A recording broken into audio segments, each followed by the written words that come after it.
Before you enter this story, I have a question for you. Have you ever wondered how a human being with just faith, patience, and honesty can change the world? If you are looking for a true story, a story full of suffering, hope, resistance, and love, then stay with us for these few minutes. We want to travel together into the heart of darkness, into the heart of a history full of pain, where a man stood not with a gun, not with violence, but with courage of heart, with a smile, and with a voice that shook the world. A voice rose from the chains in the heart of history. In a world where race was the boundary between humans, he broke the walls. He was silent for years, but his silence became a cry for freedom. A man who, from the heart of oppression, lit a light for generations. This is not just a story. This is the voice of humanity. This is the story of Nelson Mandela. Before we get to the story, if you haven't subscribed to our channel yet, subscribe now and activate the notification bell. Give us hope with your likes and comments so we can create more stories for you.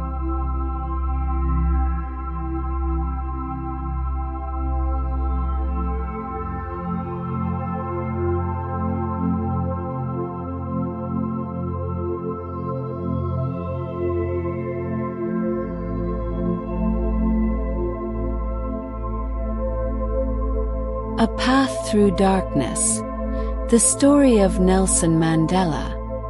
As the storm swept across the plains of South Africa, the ashes of oppression still hung in the air. A small village in the mountains was the birthplace of a child who would later shake the world. They named him Ralilala, but the world knew him by another name, Nelson Mandela. Part 1. A child among dreams and myths. Every night his mother told him stories of Zulu heroes. In the darkness of the night, little Nelson listened with his eyes closed to his mother's voice. Heroes do not always fight with spears, sometimes with silence, with courage of heart. He had big dreams in his heart among the green hills and red rivers. But even at an early age, there was a smell of injustice in the air. Why did only whites have a decent school? Why could his father, with all his respect, never enter the city without giving him contemptuous looks? Part 2. The Fire in the Heart of Youth. Nelson went to boarding school and then to the University of Fort Hare. There he first encountered words like freedom, equality, and resistance. But university was no place for silence. He was expelled for protesting against oppression. He took refuge in Johannesburg, where he saw with his own eyes how his people were crushed under the yoke of apartheid. In the middle of nights without electricity and in streets that smelled of hunger, he decided to become a voice for the voiceless. He joined the ANC, African National Congress. He worked in the courts by day, and at night in meetings secret. With a calm face and a boiling heart, there was a flame in his heart, a flame that would not be extinguished. Part 3. The man codenamed Dangerous Black. He was not a violent revolutionary, but someone who believed that resistance should have a purpose, a meaning. But there came a time when words alone were not enough. Nelson became a figure feared by the white government. He was hunted down under the code name Dangerous Black. He wore a mask and roamed South Africa like a ghost. One rainy night, he was arrested by the police. At the famous Rivonia courthouse, he said with astonishing calm, "My dream is a democratic and free society in which all are equal. I am ready to die for this dream." Part 4. 27 Winters. On Robben Island, a prison with grey walls and a small cell, Nelson Mandela remained incarcerated for 27 years. They broke him, but they didn't give up. He threw stones, read books, and counted the stars at night from behind bars. In his imagination, he talked to children he had never met. He walked in dreams with his wife, Winnie. One night, in a nightmare or perhaps a dream, he even saw a man from the future, with a phone in his hand and freedom in his voice. "We still remember you. We will continue your journey." He woke up. He smiled. The walls still stood, but inside him the walls had collapsed. Part 5: Freedom and Reconciliation. In 1990, the iron gates opened. Nelson, with heavy steps but shining eyes, stepped out. The man the government wanted forgotten was now the hope of millions. He did not seek revenge. Instead, he embraced yesterday's enemies. He built pillars of unity from the ruins of discrimination. And when he was elected as South Africa's first black president in free elections in 1994, the world wept. At his inauguration, he said, "No one is born with hatred. People must learn to love, just as they learn to hate." Part 6: The Lasting Voice. After becoming president, Mandela did not rest. He raised his voice in the fight against AIDS, poverty, and racism around the world. He was now the grandfather of humanity. But he grew old, he became ill, and finally in 2013 he passed away. With his eyes closed and his heart at peace. At that moment, a child in a remote African village with shining eyes was staring at his photo and asking, "Mother, did he really exist?" And his mother said, "Yes." And if you listen carefully, you can still hear its voice, in the wind, in the voice of justice, in the hearts of free men.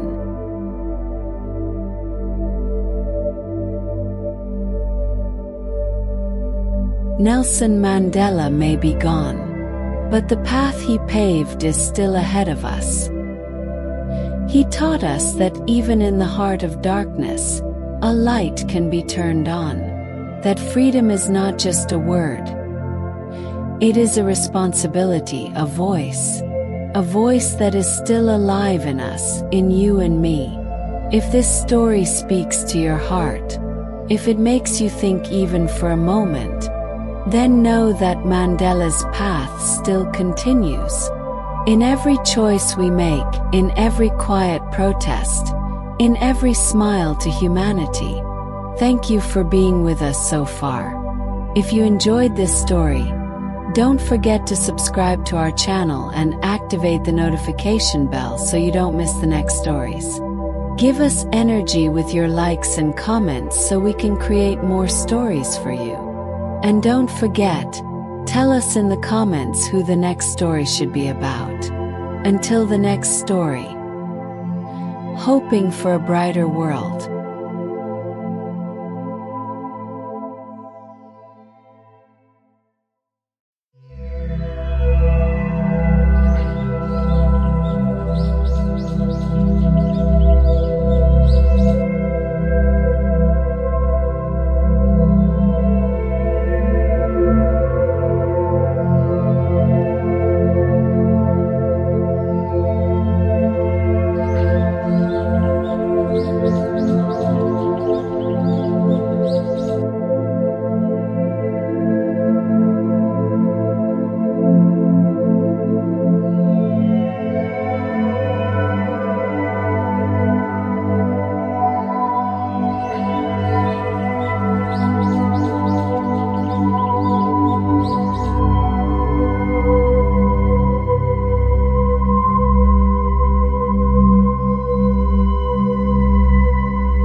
For more bedtime stories like this, like, subscribe and hit the bell icon to our channel, so you never miss an episode.